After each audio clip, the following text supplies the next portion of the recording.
Hey guys, my name's Colin and this is my review of the Salomon Pulsar Trail Pro CLE edition after 100 kilometers. So right off the bat, I should tell you that I've tried a few different Salomon sneakers and none of them have worked well for me. I don't know what it is about their cushion or just overall fit. I could never find one that actually worked well until the Pulsar Trail Pro. This is the first Salomon sneaker that's fit me really well, and I love the cushion and I love the setup, but we'll get into that right now and let's start things off with the fit. True to size. I'm a size 10.5 in all my sneakers.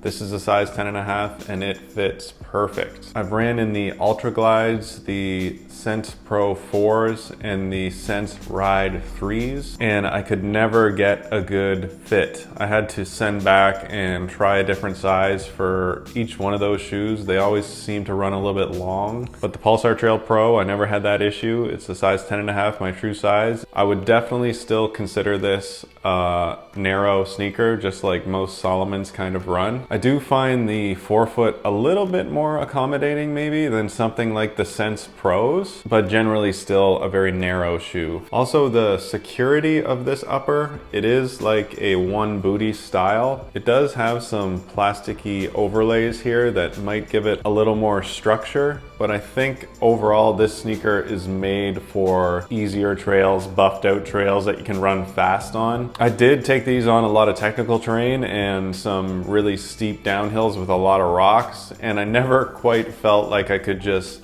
let myself go and bomb down those downhills like I normally like to. It just didn't feel like there was enough structure to this upper. But when it was smooth sailing, these did feel really nice. It took a little bit of time to kind of dial in the fit for my foot specifically. At first, I thought it was going to be an issue with some heel slippage, and the heel lockdown isn't the best that I've ever had, but it's not that bad either. I really don't like the Salomon quick lace system. It's just annoying to me. I found it's easier just to untie and retie regular laces when you're trying to dial in a fit. I just find it kind of annoying, and I think I might even just cut these out and put in regular laces. But that's just me. I do know a lot of people love this lacing setup, but I certainly don't. So next up is the traction. So you have Salomon's Conta Grip rubber, and I found it was great in most conditions. These are 3.5 millimeter lugs that are spread out really nicely, so nothing's really gonna get stuck in there too heavily. I do find the 3.5 mil lugs to be kind of a good balance between feeling really fast and maintaining grip on the trails, but traction overall I found to be really good. Next up is the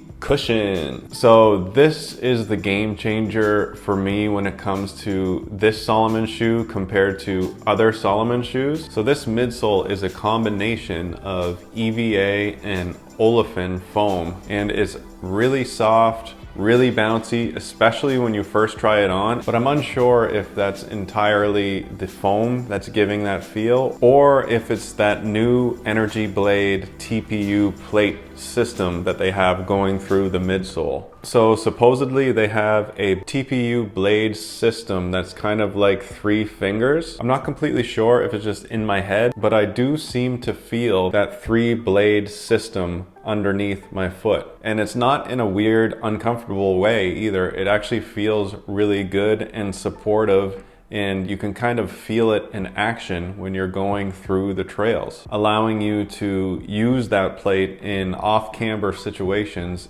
effectively. Now I will say that foam after 100K, I can tell it's bottomed out a little bit, but I think the Energy Blade system allows me to bomb down those hills and still maintain that nice forefoot cushioning that I never got out of another Salomon sneaker. But that mix of this Energy Surge foam and the Energy Blade system is really working well in this sneaker. So next up is the upper. So the upper here is mostly mesh with some TPU overlays here in the toe box and throughout the upper here, just to give this kind of flimsy upper a little more structure. And the TPU overlays continue here around the ankle and all the way back around. There's a little bit of extra padding here around the ankle area on both sides here. Obviously, this is a one booty upper. You have a little pull tab here to help yourself get into the shoe. And of course you have this quick lace system that Salomon's famous for that I'm not a fan of. But like I said before about this upper, it's not the most secure feeling upper. I don't think it's specifically meant for extremely technical stuff. If you were to take it on some technical stuff, I was forced to slow down a little bit, and just because I didn't feel that secure in this upper. But again, on smooth sailing trails, these are awesome. So next up is the weight. These are weighing in at 9.5 ounces for men's size 9, which is not that bad for a trail shoe. Because this upper is so minimal, it does initially feel a little bit bottom heavy. You kind of just get used to that, and it still feels fairly lightweight on foot. So next up is the drop. So this is a 6 mil drop. So we have 33 mils of stack in the heel and 27 mils of stack in the forefoot. So the final verdict of the Salomon Pulsar Trail Pro CLE edition after 100Ks is, like I said, I wouldn't say this is a shoe for super technical terrain, but that soft midsole mixed with this TPU plate makes this the only Salomon I've ever worn that I felt was super comfortable. So if you're kind of used to that stiff midsole or minimal feel of a Salomon sneaker, this is going to be quite a big change. If you're looking for a Salomon sneaker that has more underfoot than what you're normally used to, this is the one to try. First Salomon shoe that I can actually run in. And also subjective, but these look pretty sick.